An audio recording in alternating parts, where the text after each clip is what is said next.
Karibu.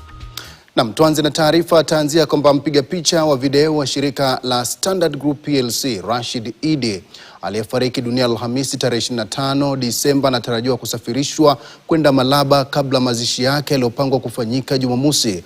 Rashid alifariki baada ya kuugua muda mfupi alipokuwa akitibiwa katika hospitali moja hapa jijini Nairobi.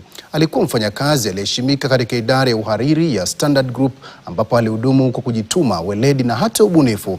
Alijiunga na shirika hili tarehe 17 Januari mwaka 2013 na kufanya kazi kwa zaidi ya mwongo mmoja, akitoa mchango mkubwa katika usimulizi wa hadithi kwa picha na ubora wa video. Kazi yake ilitunukiwa tuzo ya mwanahabari bora wa habari wa Afrika ya CNN MultiChoice mwaka 2016 aliyoshinda pamoja na mwandishi wa habari Asha Mwilo. Standard Group inatoa pole kwa familia, marafiki na wafanyakazi wenzake.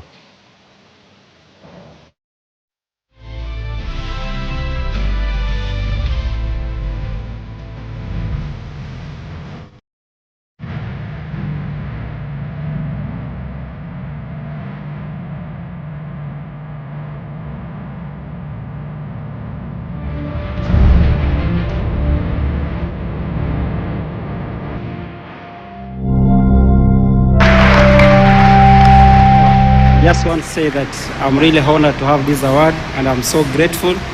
And to my family back home, thank you so much. And to everybody, asanteni sana. Thank you.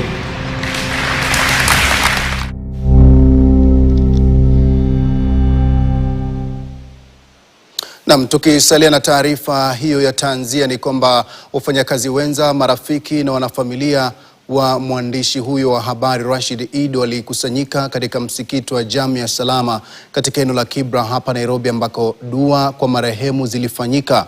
Wafanyakazi wenzake na marafiki wamemsifu Rashid kama mtu aliyejituma, mchapakazi na aliyekuwa akitangamana vyema na wenzake kazini.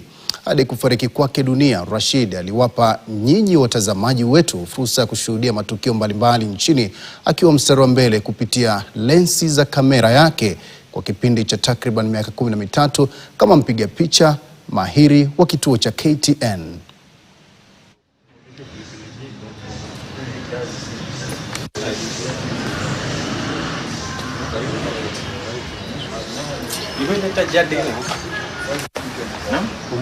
List of mass communication 1999 to 2001.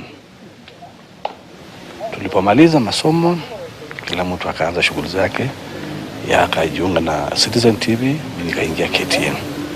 Kidogo kidogo kafanya huko miaka kadhaa na kaja KTN kujoin pamoja. Tumefanya kazi vizuri, hakuwa na shida yote mpaka jana hasa saa 5 nilipigiwa na familia yake kwamba Rashid ni mgonjwa. Nikasema mgonjwa vipi? Na jana tumeongea naye akasema jana alikuwa anaumwa na kichwa lakini akameza painkillers kidogo.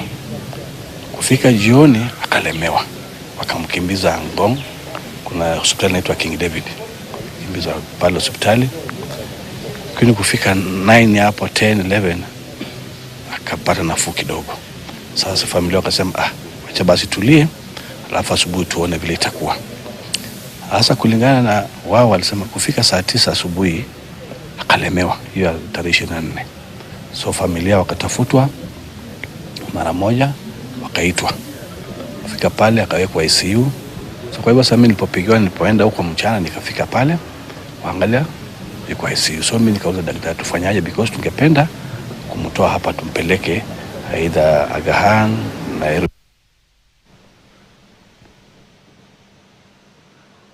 Naam, kwingineko ni kwamba familia moja mjini Machakos na